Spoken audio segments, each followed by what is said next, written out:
and cause them a bit of a math calculation. Yeah, what they've done is they'd like to have gotten a few more laps out of this set, but the cautions have failed. We heard Jeremy Bullins talking about, managing tires. It's going to depend on how the caution flags fly, so they have to manage this. And what you've got to do here is you've got to take your second set of tires. Yeah, if you don't, you'll be a lap down in just a few laps after the restart. Jamie?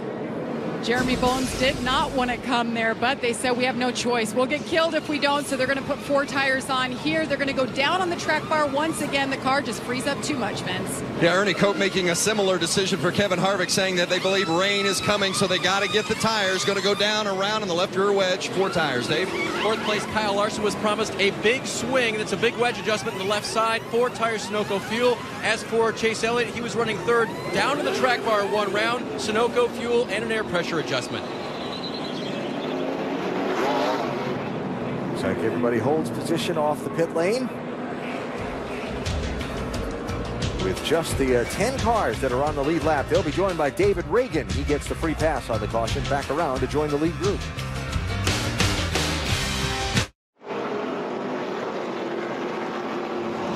Tomorrow night, ESPN2, Michael Brantley and the Indians visit Alex Gordon and the Central Division leading Royals. It's Sunday Night Baseball presented by Taco Bell, Cleveland and Kansas City. 8 Eastern, ESPN2 and live on Watch ESPN. Kansas City a game up pending tonight's outcome, right? Detroit went down already this afternoon. Yeah, looking like they want to win that division. Ned Yost, longtime race fan. Yeah, Ned Yost, big race fan. I haven't been out to see him lately. Like to get out to see a game. Maybe postseason. Yeah, about that the might time be a we're good time. in the Kansas race, right? Yeah. There you go. Kevin Harvick will lead the field of the restart momentarily. Yeah, they're all going to do what we're going to do there, Kevin. I didn't want some to stay out. Then this thing goes green a long time, if someone beats us on, putting tires on if the rain comes.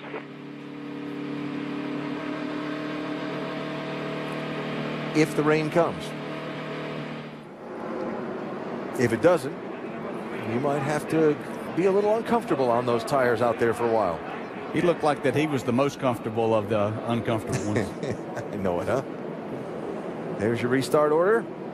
And here's your restart.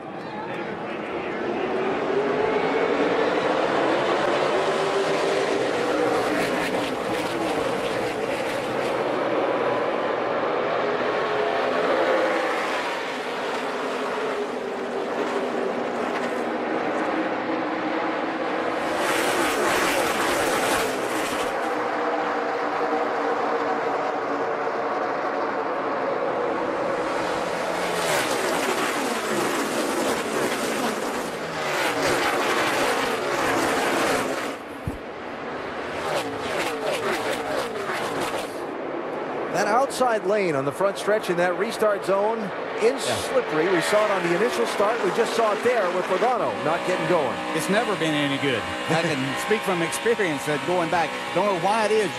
You're trying to anticipate. There's just no grip there. You just can't get going from that position. And now, behind these fights for top 5 and top 7 positions, Larson 42, Elliott 9, and Kyle Busch 54. That's for 3rd, 4th, and 5th.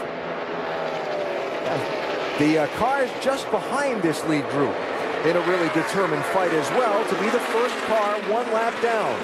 Elliott Sadler in 11 has that spot for now. Look at Chase Elliott there on the outside of Kyle Busch. It surprised me a little. He took that second spot when Logano couldn't get going, but as he went into turn 3, he decided to take that high line and lost a couple of spots back to the 22 and the 42 of Kyle Larson, almost to the 54 there. I thought he would try to really follow in Harvick's tire tracks down around the bottom and try to maybe put a little distance on the rest of them.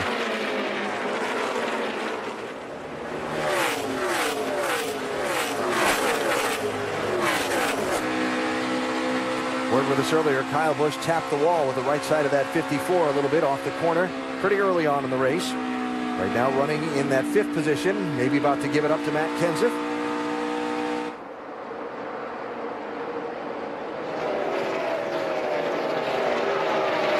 And maybe about to give up more.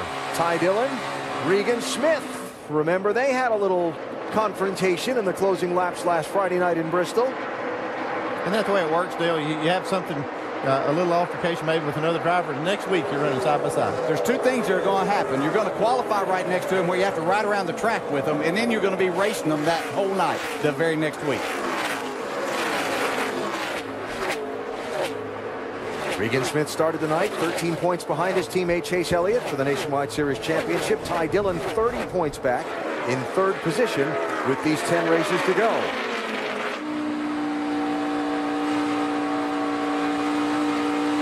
Well, this certainly isn't a typical night or nationwide race for Kyle Busch. Even though he hasn't won here, he's been very competitive most of the time with opportunities to win.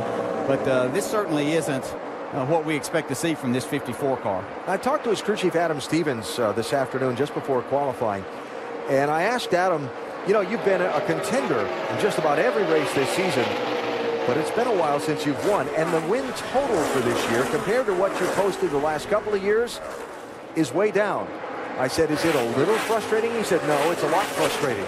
He said, yeah, we've been there every week, and we're not finishing it out, and we're not winning the races like we should be. Yeah, one thing that happens when you win a lot, you get used to it. And you like it, and you want to keep doing it. And I'm telling you, when you're not winning, after doing it for a while, it's very uncomfortable, and you work even extra hard to try to get back to where you were. Yeah, and you put other people to work on that same side. You know, when you are doing that, then others, they don't like losing either. And so they work harder and get their program in better position. And we've seen other teams step up, just like the junior motorsports team. You know, they haven't been a factor in as many races as what they've been prior to this year. And that's just the kind of things that you're going to encounter whenever you win as much as they have. You talk about getting used to winning, Andy. Look at those numbers. With Kyle driving for Joe Gibbs Racing, the percentage of races they've won in a season. That's impressive right there. I mean, you look at that, and that's almost unheard of. But you see 2014, nowhere near what they're used to. Yeah, that's a fun job when you're winning a third of the time on an average. Yeah, you think a baseball hitter's happy when he's hitting 333? Yeah. You're a race driver and you win 33% of your races. You've really done something. Kyle right now back in 7th position at this point in the race tonight here in Atlanta. Talking about teams working hard and catching up. That Dale Earnhardt Jr. owned team, Junior Motorsports, they've led every lap tonight here at Atlanta between Chase Elliott and the current leader Kevin Harvick.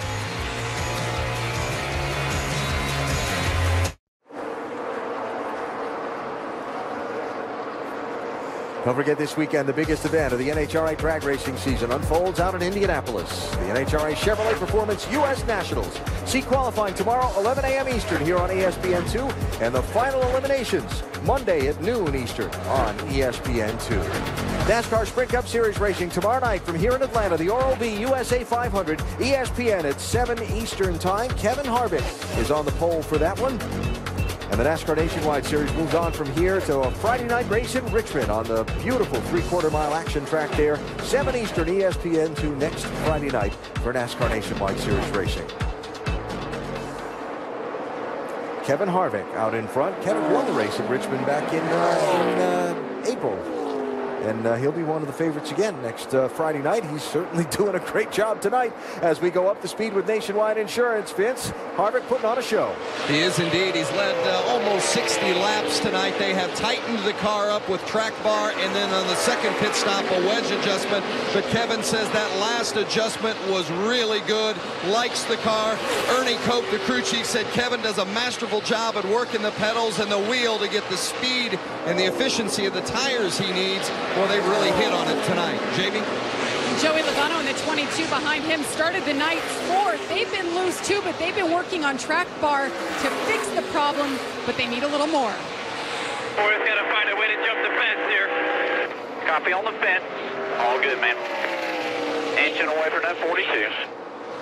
And of course they mean jump the fence to stop being so loose. So Jeremy Bullins told him then we'll go air pressure adjustment next time. You can see the wiggle there. The car is getting looser as the run goes on, Dave. The 42 of Kyle Busch has been loose all evening long. He said it's still loose in the center right now, but that was a report after the start of the run, so it might have been better at the start for Kyle as they try to overcome what they've had the last couple of weeks, which are bad finishes, 15th and 26th. They're looking for a good run tonight, running third. The 9 car of Chase Elliott, they've been working on their race car as well, and Chase has the largest championship lead since he grabbed it back from his teammate Regan Smith with his Chicagoland win in July. Think about that. He's racing his teammate right now for the championship, and that's an interesting point as they know each other's secrets. The secret to tonight is execution, and so far they've been spot on, Jamie. A really big weekend for Ty Dillon in the 3 car, doing double duty this weekend, making his nationwide debut here at Atlanta, first time here, and then making his Cup Series debut tomorrow, doing a nice job. Remember, he was here in the Truck Series in 2012 and won the race, so his expectations were high. Started the night 14th, the car's a little loose, but they're making gains on it. Dave? Spring rubber popped into the left rear. Wedge adjustment as well for Kyle Busch on this last stop. That's a pretty big adjustment, so he just radioed into his crew that even though the front tires are, quote, killing the speed, he has better lateral. And in fact, he cannot get to the bottom line because of the front tire issue, but he's got better lateral, so it doesn't feel quite as loose as it was the last one, Jim. Dave, Matt Kenseth's number 20 car a bit looser than he would like right now, but they made it better than it was in the first run. Crew Chief Kevin Kidd knows he's got a veteran behind the wheel, said he's going to lean on Kenseth, especially late in the race. Matt is a 2-time nationwide winner at this track. Meanwhile, Brian Scott has an interesting dilemma. Very, very good on long runs. They have set the car up to be a long run car. However, he gives up a ton of position in the first 5 laps of the run. Right now, he's a little bit too snug. They're already talking about track bar and air pressure adjustments, Allen, on their next stop. All right, Jim, check it out. The race for third. Kyle Larson, 42. Chase Elliott, 9. Well, Chase Elliott's got that Kevin Harvick, his teammate here, and I got that line figured out too as he takes that 3rd spot away. Be interesting to see how this run goes on in this 9 car. Did he learn that on that first run he ran it a little too hard, made it give up a little too much, knowing that they're going to have to go somewhere near that 50 lap mark again unless we have a caution? The car you saw slow on the apron was the 74 of Mike Harmon. He has made it back around the road. Man, look at that 9 car. Man, I can't get over just how far out they step out in these cars. You do that with some of these other tracks like Charlotte or Michigan, you don't get it back. So we've crossed the halfway point of tonight's Great Clips 300 here at the Atlanta Motor Speedway. There is still some precipitation on the radar, but we've been dry all the way so far. 94 laps to go. Kevin Harvick leading Joey Logano and this man, Chase Elliott.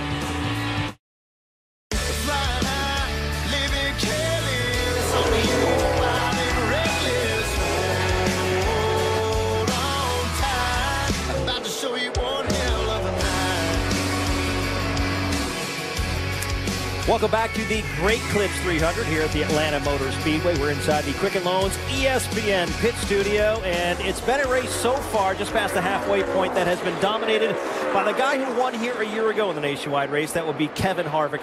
At the beginning of the night, Rusty, you said you'd keep your eye on Elliott Sadler to see if he could pull himself back into this championship race.